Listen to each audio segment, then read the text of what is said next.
সুপ্রিয় সপ্তম শ্রেণীর শিক্ষার্থীবৃন্দ, আসসালামু আলাইকুম and welcome to Arc English Care. আজকের ভিডিওতে আমি আলোচনা করব তোমাদের সপ্তম শ্রেণীর ইংরেজি বইয়ের unit 6 lesson 9 the selfish giant 2। এর পূর্বের ভিডিওতে আমি দ্য সেলফিশ জায়ান্ট 1 নিয়ে আলোচনা করেছিলাম। তোমরা যারা সেই ভিডিওটি দেখোনি তারা প্লেলিস্ট করা আছে, সেখান থেকে দেখে নিতে পারবে। তো প্রিয় শিক্ষার্থীরা, লিসন 9 দ্য সেলফিশ জায়ান্ট 2, এখানে প্রথমে আমরা একটি ছবি দেখতে পাচ্ছি, বাচ্চারা খেলাধুলা করছে একটি বাগানে, এবং তারপরে সেলফিশ জায়ান্ট 1-এ যে গল্প পড়েছিলাম তার বাকি অংশ এখানে বলেই দিয়েছে কন্টিনিউ রিডিং দ্য স্টোরি, অর্থাৎ গল্প পড়া চলমান। এরপরে এখানে একটি প্রশ্ন করেছে, প্রশ্নটি হচ্ছে what do you think the children would do now. তুমি কি মনে করো শিশুরা এখন কি করবে? এটা গল্পের মাঝখানে একটি প্রশ্ন করেছে, তারপরে আবারও আমাদের গল্প, এবং তারপরে বি নাম্বারে এখানে বলেছে দেখো discuss in groups and write the answer to this questions. বলেছে এখানে দলে আলোচনা করো, তারপরে এই প্রশ্নের উত্তর দাও। সেটা হচ্ছে what happens in a garden in winter, অর্থাৎ শীতকালে বাগানে কি ঘটেছিল।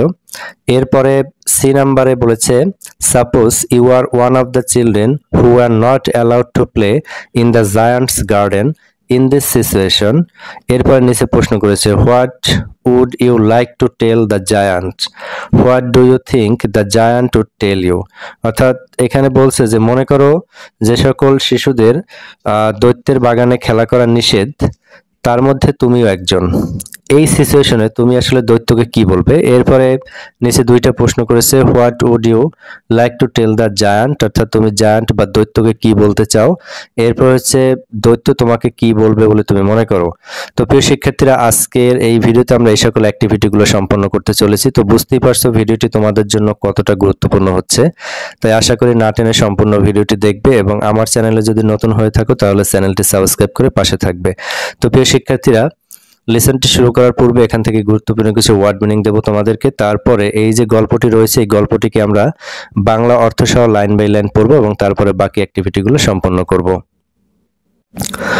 তো দেখো এখান থেকে গুরুত্বপূর্ণ ওয়ার্ড মিনিং হচ্ছে নো হোয়ার, কোথাও নয়, ক্রাউডেড, ভিড়ে পূর্ণ, ব্লোসমিং, ফুল ফোটা, স্টিল, স্থির, এরপর হচ্ছে ফ্রস্ট, তুষার, নর্থ উইন্ড, উত্তরের হিমেল বাতাস, এরপর হচ্ছে ক্যাসেল, ক্যাসেল মানে হচ্ছে প্রাসাদ, এরপর হচ্ছে লাইফলেস, প্রাণহীন, এরপরে 9 নাম্বার রয়েছে চেঞ্জ, পরিবর্তন, 10 নাম্বার হচ্ছে মিউজিশিয়ান, সঙ্গীত শিল্পী, 11 নাম্বার হচ্ছে অ্যাওয়াক, জেগে থাকা, 12 নাম্বার হচ্ছে লাভলি, মনোমুগ্ধকর, 13 নাম্বার হচ্ছে সুইট, মধুর, এরপরে 14 নাম্বার হচ্ছে ইয়ার্স, কান, এরপর হচ্ছে থট, মনে করলো, অনলি, কেবল, আউটসাইড, বাইরে, হাই ওয়াল, উঁচু প্রাচীর, এবং এরপর রয়েছে বিজি, ব্যস্ত, কোল্ড মানে হচ্ছে ঠান্ডা। তো প্রিয় শিক্ষার্থীরা, আমরা এখান থেকে গুরুত্বপূর্ণ ওয়ার্ড মিনিং গুলো দেখে নিলাম। এরপরে যে টেক্সটটি রয়েছে সেটিকে আমরা বাংলা অর্থ সহ লাইন বাই লাইন পড়ব। তো তোমাদের সুবিধার্থে এখানে প্রত্যেকটা লাইনের পরে তার বাংলাটাকে সংযোজন করে দিয়েছি, আশা করি তোমরা বুঝতে পারবে। তো আমরা গল্পটি শুরু করি। The children had now nowhere to play, এখন শিশুদের খেলার কোনো জায়গা ছিল না। There were no gardens around and the roads were busy and crowded, চারপাশে কোনো বাগান ছিল না এবং রাস্তাগুলো ছিল ব্যস্ত ও ভিড়ে পূর্ণ। After school they use to go round the high wall and talk about the beautiful garden inside, school শেষ হওয়ার পর তারা উঁচু দেয়ালের চারপাশে ঘুরত এবং ভিতরের সুন্দর বাগান নিয়ে কথা বলতো। How happy we were there they said to each other, আমরা সেখানে কতই না আনন্দিত ছিলাম, তারা একে অপরকে বলতো। দেন কেম দ্য স্প্রিং, এরপর এলো বসন্ত, and all over the country there were flowers and there were birds, এবং সারা দেশে ছিল ফুল ও পাখি।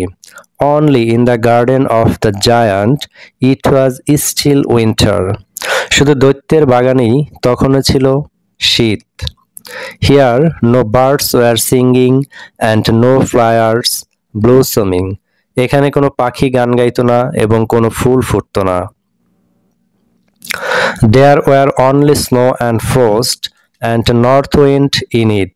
এখানে ছিল কেবল বরফ, তুষার এবং উত্তরের হিমেল বাতাস। I cannot understand why the spring is so late in coming, said the giant.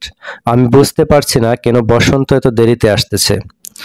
দৈত্য বলল, He was sitting at the window of his big castle and looking out at his cold, dry and lifeless garden. সে তার বড় প্রাসাদের জানালায় বসে তার ঠান্ডা, শুষ্ক এবং প্রাণহীন বাগানের দিকে তাকিয়েছিল। I hope there will be a change in the weather. আমি আশা করি আবহাওয়ায় কিছু পরিবর্তন আসবে। But neither spring nor summer came to his garden. কিন্তু বসন্ত বা গ্রীষ্ম কেউই তার বাগানে এলো না। তো প্রিয় শিক্ষার্থীরা, আজকের টেক্সটিও এখানে শেষ হয়ে গেছে। এই গল্পের বাকি অংশ আমরা পরবর্তী লেসনে পাবো।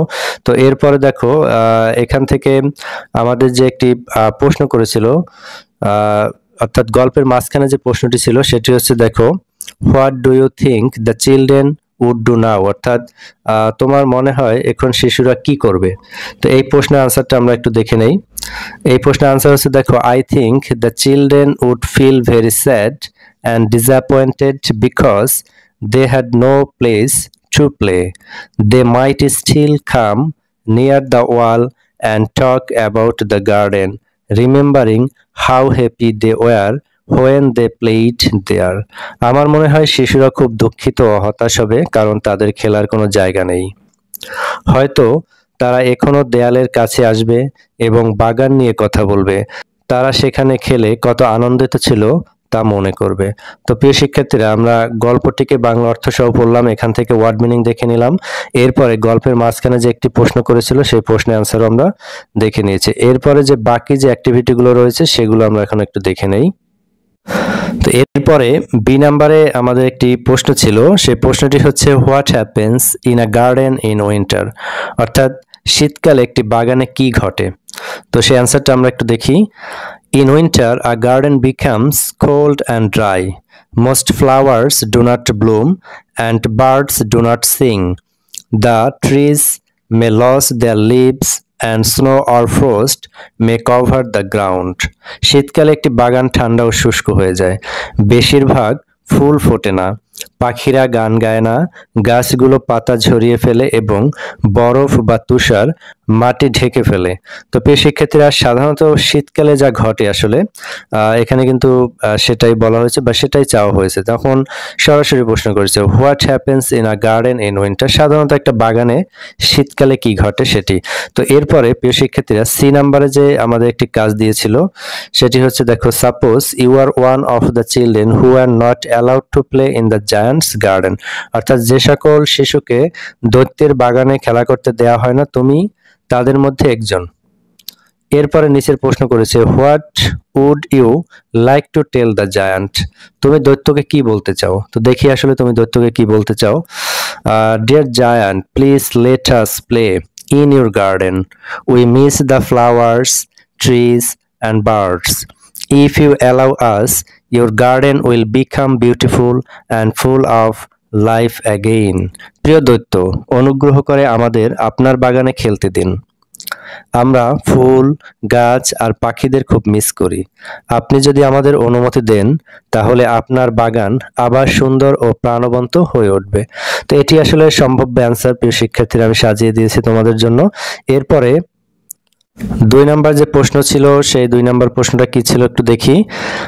What do you think the giant would tell you, তুমি মনে করো দৈত্য তোমাকে কি বলবে, অর্থাৎ তোমার এই প্রশ্নের পরে দৈত্য তোমাকে কি উত্তর দিতে পারে সেটা। তো দৈত্য কি উত্তর দিতে পারে, দেখো, the giant might say, I did not realize how important your presence was. I will open the garden for all of you. দৈত্য হয়তো বলবে, এখানে কিন্তু বলা হয়েছে হয়তো বলবে, আমি বুঝতে পারিনি তোমাদের উপস্থিতি কত গুরুত্বপূর্ণ, আমি এখন থেকে বাগান তোমাদের জন্য খুলে দিচ্ছি। তো প্রিয় শিক্ষার্থীরা, সি নাম্বারে 2টি প্রশ্ন তোমরা দেখে নিলে। তো আশা করি বুঝতে পেরেছো। এরপরে যদি তোমাদের এখান থেকে কোনো সমস্যা থাকে তোমরা সেটি কমেন্টে জানাতে পারো। তো প্রিয় শিক্ষার্থীরা, আজকের ভিডিওটি আমি এখানেই শেষ করব এবং এই গল্পের বাকি অংশ আমরা পরবর্তী লেসনে আলোচনা করব। আর ভিডিওটি যদি তোমাদের ভালো লেগে থাকে তোমরা লাইক কমেন্ট শেয়ার করবে এবং অবশ্যই চ্যানেলটি সাবস্ক্রাইব করে পাশে থাকবে। তো পরবর্তী লেসনের ভিডিও দেখার আমন্ত্রণ জানিয়ে আজকের ভিডিওটি এখানেই শেষ করছি। আল্লাহ হাফেজ।